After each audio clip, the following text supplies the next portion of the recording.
أعوذ بالله من الشيطان الرجيم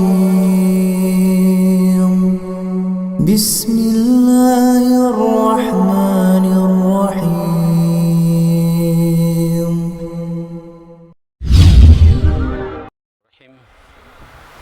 السلام عليكم ورحمة الله وبركاته. أحمدك ربي وأشكرك، أحمدك حمدا كثيرا طيبا مباركا فيه على كل حال، حمدا يوافي نعمه ويكافي مزيده. يا ربنا لك الحمد كما ينبغي لجلال وجهك وعظيم سلطانك. لا إله إلا أنت سبحانك إنا كنا من الظالمين، وأشهد أن لا إله إلا الله وحده لا شريك له، وأشهد أن سيدنا وحبيبنا وقرة أعيننا محمدا عبده ورسوله أرسله الله رحمة للعالمين، صلى الله عليه وعلى آله وصحبه وسلم تسليما كثيرا. يا أيها الذين آمنوا اتقوا الله حق تقاته ولا تموتن إلا وأنتم مسلمون. اللهم إن هذا إقبال ليلك وإدبار نهارك وأصوات دعاتك، فاغفر لنا جميعا يا رب العالمين. اللهم إنا نسألك فهم النبيين وحفظ المرسلين وإلهام الملائكة المقربين. اللهم إنا نعوذ بك من أن نشرك بك شيئا نعلمه ونستغفرك لما لا نعلمه. اللهم إنا نسألك الإخلاص والصدق في القول والعمل. بسم الله توكلت على الله ولا حول ولا قوة إلا بالله. Jemaah sekalian, di pertemuan yang lalu kita membahas tentang masjid,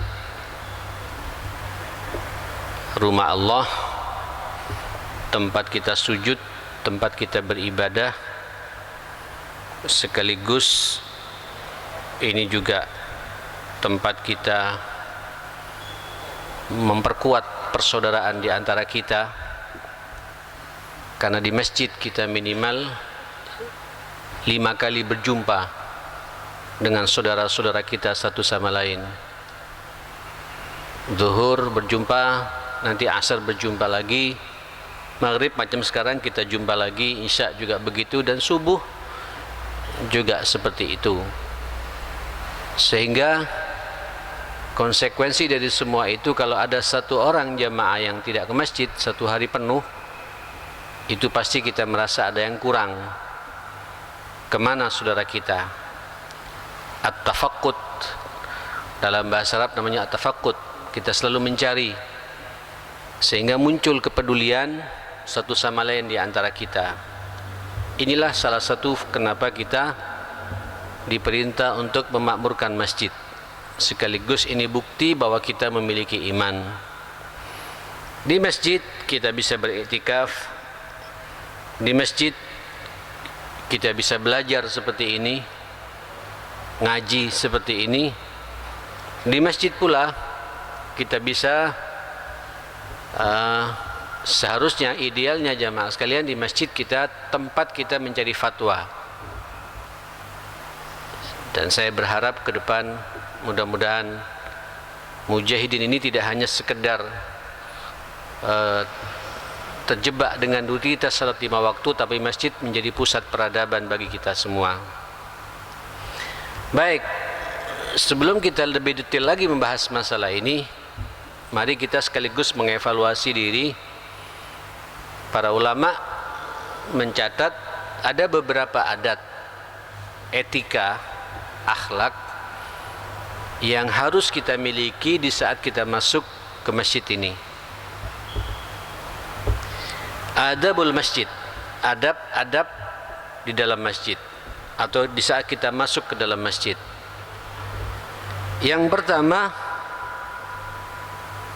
dukhuluhu mubtadi'an birrijli al-yumna. Tadi ketika kita masuk ke dalam masjid, Itu seharusnya kaki yang kita masukkan pertama kali itu adalah kaki sebelah kanan, jangan kaki sebelah kiri, karena kita akan berjumpa dengan Allah Subhanahu wa taala. Qailan, sambil lalu kita berdoa membaca bismillah, pakai ar-rahmanir-rahim juga boleh. Bismillahirrahmanirrahim. Allahumma salli ala Muhammad, atau bisa juga assalatu wassalamu ala Rasulillah. Allahumma ighfir li dhunubi waftah li abwaab rahmatik. Atau dalam hadis yang sahih bisa saja antum cukup mengucapkan Allahumma salli ala Muhammad, Allahumma iftah li abwaab rahmatik. Setelah kita mengucapkan bismillah, bersalawat kepada Nabi, ya Allah, ampunilah semua dosa-dosaku dan buka buatku pintu-pintu rahmatmu. Karena memang di masjid ini jamaah sekalian, rahmat Allah akan turun kepada kita semua. Yang jelas Pak, ini yang paling jelas Pak, sampean bertahan seperti ini kucuran rahmat, barokah, ampunan dari Allah, doanya malaikat sampai selesainya pengajian ini, dan sampean selesai salat isya, sampean terus akan mendapatkan rahmat dari Allah Subhanahu wa taala. Bersyukur kita Pak ya, kita dipilih oleh Allah malam ini menjadi hamba-hamba Allah yang senang memakmurkan masjid, menghidupkan masjid. Kalau bahasa saya mengatakan masjid menjadikan rumah kedua kita. Di sini nih jemaah sekalian, majtama'a qaumun fi baitin min buyutillah, tidak berkumpul satu kaum di satu rumah dari sekian banyak rumahnya Allah. Itu sepakat para ulama, baitin min buyutillah itu masjid. Ya kayak ini masjid Mujahidin jemaah sekalian, dan masjid-masjid yang lain tentunya. Terus apa? Yatluna kitabahu. Kemudian di masjid itu mereka bersama-sama membaca ayat-ayat Allah. Di riwayat yang lain, yadhkuruna Allah, mereka sama-sama zikir mengingat Allah. Dan wa yatadarasunahu fima bainahum, dan mereka ngaji bersama, belajar bersama. Seperti ini Pak, persis seperti ini. Pasti kata Nabi SAW, nazalat alaihimus sakinah, akan turun kepada mereka as-sakinah, ketenangan. Apa sakinah di sini? Apa yang dibuat tenang? Para ulama mengatakan itu ada 3. Yang pertama, tenang pikirannya. Insya Allah Pak, orang kalau suka iktikaf ngaji begini, duduk di rumahnya Allah, kemudian dengarkan pengajian, itu jamaah kita dibuat tenang pikiran kita.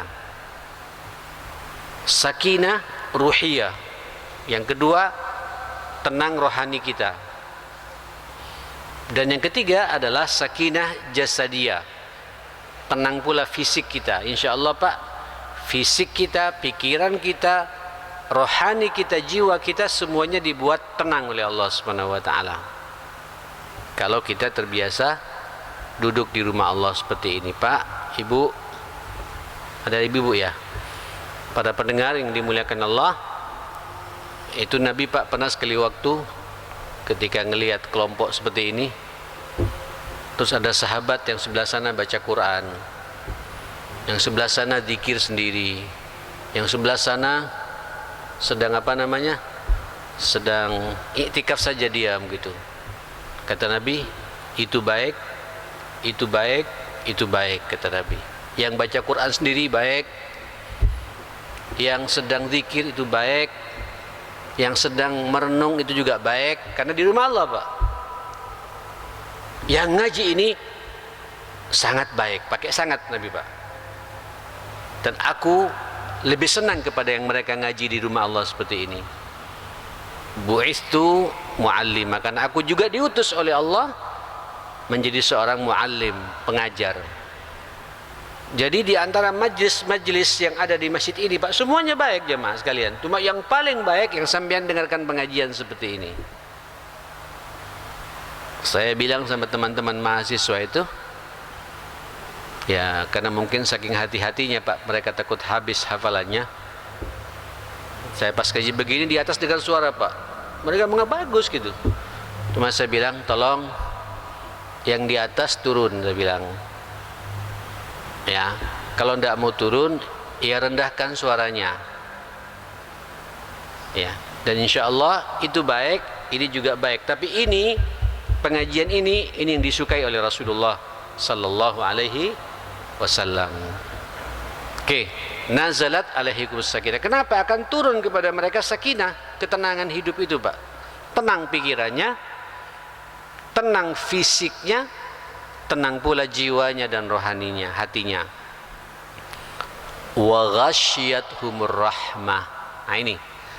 Kemudian orang yang suka ngaji seperti ini di rumahnya Allah, di masjid seperti ini, turun kepada mereka rahmah. Apa rahmah? Kasih sayang Allah.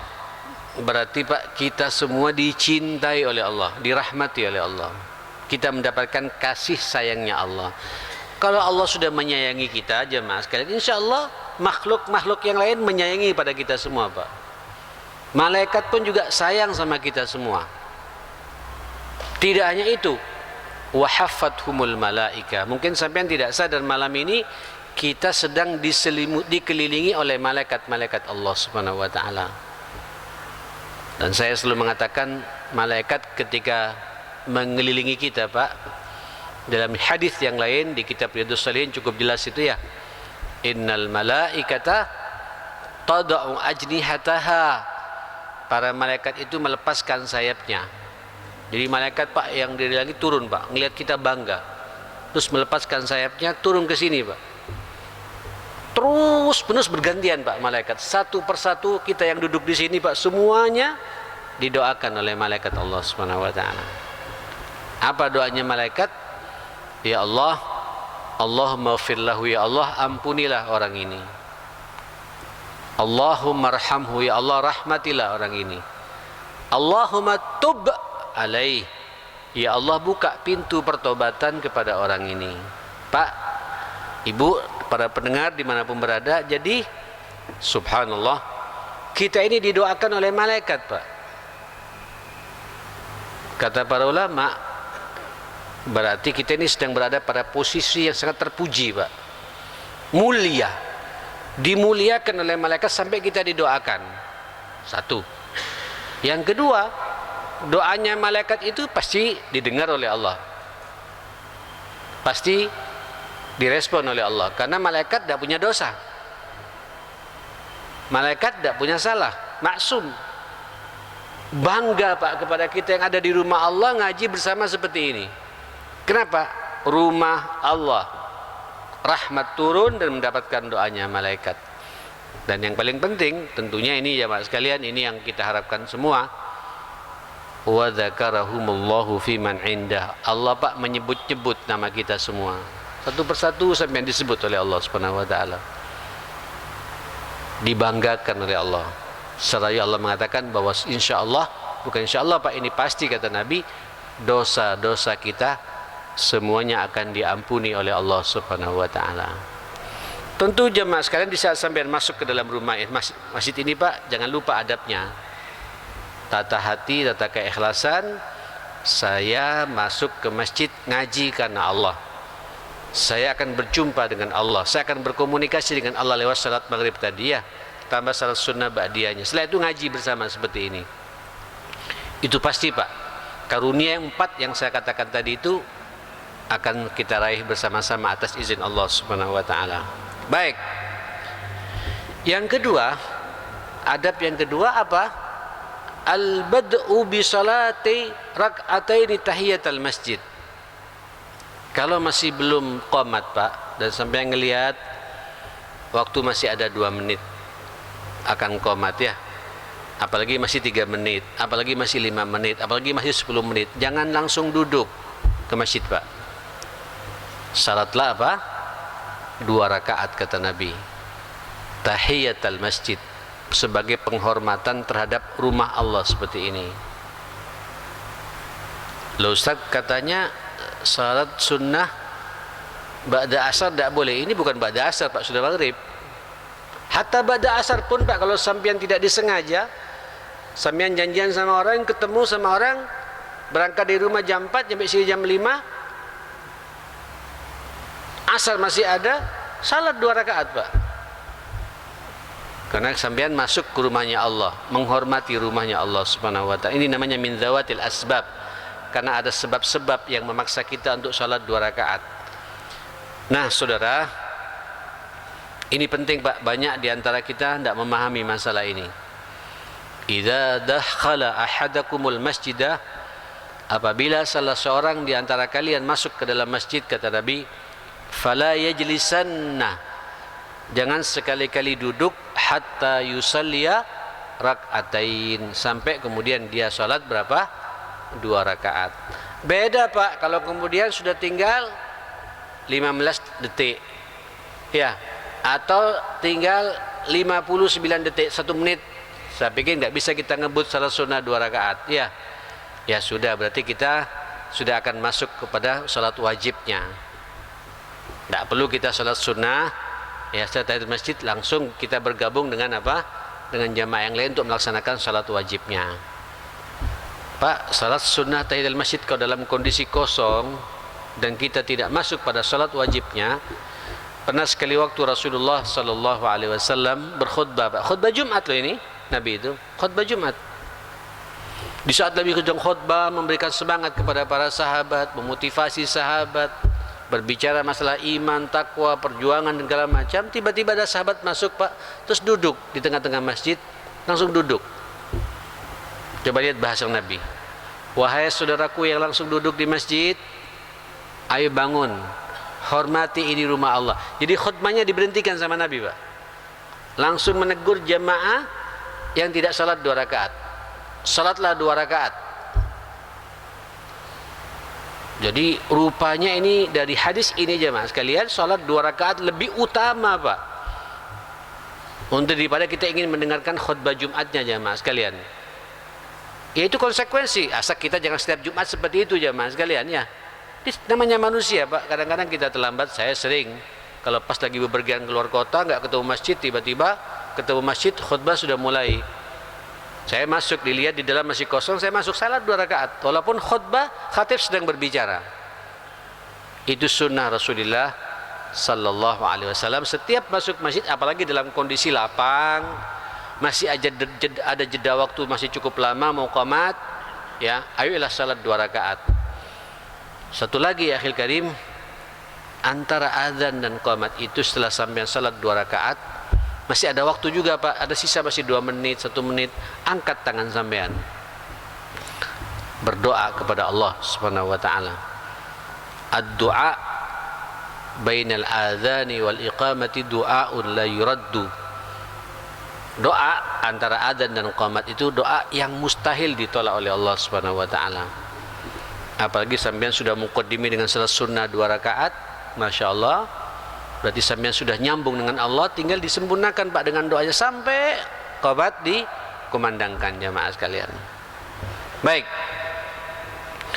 Yang ketiga, kalau dalam kondisi padat kayak Jumatan, Mujahidin kan ramai terus Pak jamaah sekalian ya. Adamul mururi baina yaday musalli, tidak boleh kita melewati orang yang sedang salat. Ya, jadi kalau ada orang salat, ya, makanya Pak, ini khilaf di antara ulama ya, pentingnya sitir ya. Apa sitir ini Pak? Pembatas ya. Tapi sebagian ulama dulu di zaman Nabi Pak tidak ada tanda seperti ini. Ini kan berarti kan tanda pembatas Pak ya, pembatas bagi kita. Jadi kalau kita orang sholat di sini Pak, kita lewat di sininya, itu sebagian ulama memperbolehkan. Tapi tetap afdolnya kalau ada apa? Ada sitir. Tapi kalau tidak ada, ini sudah sitir buat kita. Atau antara karpet yang satu dengan karpet yang lain. Jadi kalau kita melewati karpet di depannya tidak ada masalah. Tapi kalau karpet di depan orang yang sholat, itu tidak boleh jamaah sekalian. Ya, makanya kalau sholat Allahu Akbar ada lewat tangan kita begini Pak. Ya, supaya orang tidak melewati apa? Di depan kita. Ya. Kalau maksa, kata Nabi, faktulhu, perangi orang ini, fa innahu syaitan. Jangan-jangan itu syaitan kata Nabi gitu. Ya, cuma kadang-kadang ada orang yang faham, ada orang tidak faham, Pak ya. Ya, ada orang faham, ada orang tidak faham. Ya, kalau orang tidak faham paksa terus, Pak. Kadang orang maksa, Pak, tidak faham, Pak, mau lewat terus. Pak, sampai dia sadar kalau ini kita sedang apa? Sedang salat, seperti itu. Tapi sempat kejadian ini, Pak. Allahu Akbar, orang lewat. Ahlan, lo diajak salaman, Pak, gitu. Wah, ini yang repot jamaah sekalian gitu. Akhirnya tersenyum Pak yang salat itu, Pak. Tetap disalami tetap. Dia enggak paham kalau dia salat jamaah sekalian gitu. Nah, yuk, makanya perlunya kita belajar agama seperti ini supaya kita sadar ya. Jangan kemudian ketika ada orang salat kita melewati di antara orang yang salat. Itu adab di dalam masjid jamaah sekalian ya. Berikutnya juga ada mutakhatti riqabin nas. Kalau pas lagi rapat, banyak jemaah sudah padat, terus antum datang terlambat, Jumat belum mulai, Pak, tapi saf satu, sampai yang pingin saf di saf pertama, ngelihat ada peluang, ada gang di saf pertama, sampai tidak boleh melewati pundaknya orang, harus minta izin. Assalamualaikum, bisa saya lewat? Kalau dia kemudian mempersilakan kakinya, ya lewat, Pak. Kalau enggak, haknya dia, sampai cari orang yang mempersilakan. Nyambung ya. Kadang-kadang ada orang, Pak, tidak ingin diganggu zikirnya. Orang lewat tidak mau. Ya, ente kalau mau duduk di depan, kenapa nggak datang dari awal? Kira-kira begitu. Cuma dia tidak ngomong, Pak. Ada orang yang kayak gitu. Tapi ada orang yang angkat, memperbolehkan. Kalau memenuhi dia ngangkat kakinya, ya silakan sampean lewat. Tapi tidak boleh melewati apa? Lewat pundaknya orang, Pak. Melangkah lipat pundaknya. Itu tidak, secara adab tidak boleh. Bahkan para ulama mengangkat ini adalah sebuah dosa kecil.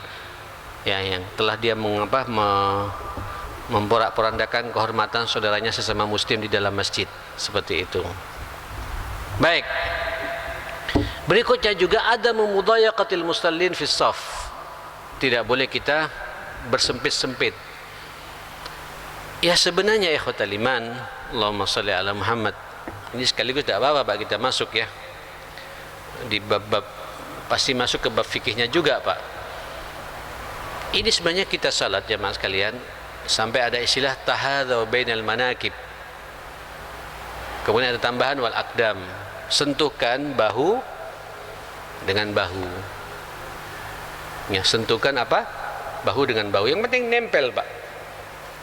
Kalau sebenarnya kayak gini sudah lumayan. Kalau kaki justru saya tidak menemukan hadis yang saya kemudian mengatakan seperti itu, harus nyentuh kaki dengan kaki, tidak harus bersentuhan.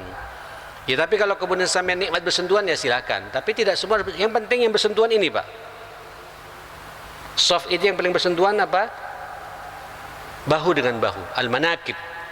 Di antara bahu yang satu dan bersentuhan jamaah sekalian. Walaupun saya selalu ingin mengatakan, tolong Pak, konsekuensinya sampean juga harus wangi ya. Bajunya juga tidak kotor ya. Bajunya juga jangan baju kantor, baju kerja masuk ke dalam masjid, orang juga mau dekat susah juga, Pak. Istawu noleh, Pak. Waduh, keringetan, Pak. Bau lagi. Ya susah juga orang. Kerapian soft itu ada konsekuensinya. Kita pun juga harus tahu diri, jemaah. Makanya kalau masuk ke masjid, usahakan, Pak, baju kita baju yang terbaik. Yang tidak kotor, yang tidak bau, jemaah sekalian. Ya, karena kita sedang masuk ke rumahnya Allah. Ini rumahnya Allah, Pak.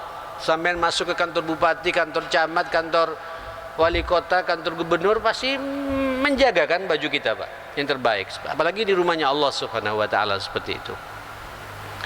Nah, kalau udah rapat, jangan paksa, Pak. Sampean masuk, maksa orang supaya direnggangkan. Tidak enak juga, Pak. Sampean salat kalau terlalu berdekatan, risih jemaah sekalian. Tidak tumanina juga, Pak. Terlalu rapat, sayangnya kita begini jemaah sekalian. Tidak nikmat, saudara sekalian. Wajar-wajar saja. Yang penting kita sudah bersentuhan sudah. Kalau udah kayak gitu, jangan sampai maksa masuk untuk bergabung dengan, sehingga saf terlalu sempit juga tidak boleh. Terlalu renggang juga itu juga tidak boleh. Ada peluang setan masuk di situ ganggu kita. Tapi mujahidin sudah rapat sekarang, Pak ya. Ya kan? Tapi ini gara-gara pandemi ini beberapa masjid, termasuk juga masjid saya, Pak, masih ada jarak. Sekarang jaraknya tinggal 30 cm, Pak ya. 30 cm. Mudah-mudahan nanti Kalau sudah turun Pak, anunya saya rapatkan betul jamaah sekalian. Tapi untuk sementara ya sudahlah. Ya, awalnya segini, rapat lagi Pak. Kemudian naik lagi pandemi ini, saya buka lagi jamaah. Sekarang rapat lagi. Nanti sampai kembali normal, sebagaimana salat pada tahun-tahun yang lalu seperti itu. Baik. Yang berikutnya yang ke 1, 2, 3, 4, 5, yang ke-6, al-iktsaru min dzikrillahi ta'ala wal khusyu' fihi wal julus biwaqarin wasakinah. Kita disuruh memperbanyak zikir kepada Allah Subhanahu wa taala. Jadi kalau sampean di masjid Pak ada pengajian ya zikir. Zikirnya bisa baca Quran, bisa bersalawat kepada Nabi, bisa berdoa, ya pokoknya zikir, perbanyak zikir. Bikin zikir tauhid, zikir tahlil, zikir tasbih, zikir tahmid, ya, zikir takbir, silakan Pak. Subhanallah, alhamdulillah, wala ilaha illallah. Pokoknya zikir kepada Allah Subhanahu wa taala. Ini perintah dari Nabi sallallahu alaihi wasallam. Wal khusyu' fihi. Tunjukkan kekhusyuan kita karena kita berada di rumahnya Allah Subhanahu wa taala. Wal julus biwaqarin wasakin. Duduklah Pak dengan penuh penghormatan karena kita duduk sedang menghadap Allah Subhanahu wa taala. Jangan duduk asal sembarang duduk Pak di masjid ya. Kalau sampean sudah punya niat berkomunikasi dengan Allah, zikir kepada Allah, adab duduknya pun tunjukkan bahwa kita serius ingin berbicara dengan Allah, ingin berkomunikasi dengan Allah, dan tenang. Tidak boleh pas lagi zikir sampean teriak-teriak. Zikir sampean ngelonjor kakinya seenak dewe jamaah sekalian. Zikir tapi noleh sana noleh sini. Ini masjid. Tunjukkan bahwa sampean serius ingin berkomunikasi dengan Allah Subhanahu wa taala gitu. Ya, kira-kira begitu saudara sekalian ya. Nah, satu lagi sebelum saya nutup ini, tolong Pak di masjid sampean tidak boleh berbicara masalah dunia. Terus ketemu teman Pak, terus sampean, lu punya utang orang ini, kesempatan itu ditangi, kapan mau bayar? Kata Nabi, mudah-mudahan tidak bayar orang itu. Betul Pak. Kalau sampean nawarkan barang di masjid, kata Nabi, mudah-mudahan nggak berkah jual belinya gitu. Itu ada hadisnya Pak. Termasuk sampean terima SMS, terima WA. Habis salat Pak bunyi, dibuka ada orang pesan barang gitu. Sampean jangan respon. Kalau sampean respon berarti sampean ada transaksi bisnis di mana? Di dalam masjid ini jamaah sekalian. Kalau mau balas keluar Pak. Ya, keluar. Wah, ini kalau nggak segera direspon nanti orang cari relasi yang lain gitu. Keluar Pak, jangan respon di dalam masjid. Saya masih banyak di sini kadang-kadang di emperan masjid, nggak tahu Pak sales atau apa gitu ya. Kadang sales, terus buka kitabnya, buka bukunya Pak, bukan kitab, coba bukunya Pak ya, nyatat segala macam. Ini bukan kantor, ini rumahnya Allah Subhanahu wa taala gitu. Terus ketemu dengan relasinya janjian, tawar menawar barang, tidak boleh Pak. Ingatkan itu jamaah sekalian. Saya masih ingat di Saudi dulu jamaah sekalian. Ini kaset Pak, kaset. Orang jualan kaset. Terus ada kaset baru ceramah dari fulan. Harga 2 real atau 3 real gitu. Tapi ketika ada kata-kata harga Pak, itu dicabut Pak. Ini jual beli. Walaupun jual belinya jual beli pengajian. Kaset. Insya Allah infaknya pun, tapi ada jual beli. Sampai begitu. Apalagi kemudian memang murni jual beli jamaah sekalian. Ini masjid bukan pasar. Ini masjid rumahnya Allah, bukan transaksi bisnis. Hatta bisnisnya bisnis kecil Pak, apalagi bisnis besar. Keluar Pak. Di emperan di mana? Di halaman masjid atau di luar masjid. Itu lebih utama bagi kita jamaah sekalian. Nah, saudara, terakhir ketika sampean keluar dari masjid jangan lupa keluarlah terpakai kaki kiri Pak. Jadi sandal itu loh kayak gini, sandal sampean masukkan kaki kiri duluan Pak, baru kaki kanan. Terus melangkah kaki kiri. Kalau masuk kaki kanan duluan, kalau keluar masjid kaki kiri duluan. Terus ucapkan bismillah, assalatu wassalamu ala rasulillah, Allahumma fili dunubi waftah li abwaba fadlik. Kalau tadi abwaba rahmatik, sekarang abwaba fadlik. Karena kita Pak nanti akan masuk ke dunia, mencari dunianya Allah, mencari keutamaan dari Allah Subhanahu wa taala. Ya Allah, ampuni semua dosa-dosaku. Ya Allah, buka pintu kepadaku, pintu-pintu keutamaanmu dari rezeki-rezeki yang sudah kau janjikan kepadaku. InsyaAllah Pak, kalau adab-adab seperti sampean laksanakan, ini maksimal Pak, sampean memakmurkan rumahnya Allah Subhanahu wa taala. Saya pikir cukup dulu sampai di sini. InsyaAllah pekan yang akan datang saya tuntaskan membahas hadis-hadis dan beberapa ayat Allah dan hadis-hadis Nabi SAW. Semoga kita termasuk orang yang memakmurkan masjid, sekaligus ini pengakuan Allah kepada kita bahwa kita adalah ahlul iman, insyaAllah. Apalagi Pak, kita mendekati Ramadan, sudah saatnya kita mulai sekarang pemanasan untuk tiada salat kecuali kita di masjidnya Allah Subhanahu wa taala. Rabbana atina fid dunya hasanah wa fil akhirati hasanah wa qina adzabannar. Allahumma arhamna bil Qur'an wahfazna bil Qur'an wa akrimna bil Qur'an wahdina bil Qur'an wasaddid lana bil Qur'an bi rahmatika ya akramal akramin. Allahumma barik lana fi Sya'ban wa ballighna Ramadan bi rahmatika ya akramal akramin. Wa sallallahu ala sayyidina Muhammadin wa ala alihi wa sahbihi wasallam. Alhamdulillahi rabbil alamin. Saya mohon maaf semuanya. Assalamualaikum warahmatullahi wabarakatuh. Subhanakallah.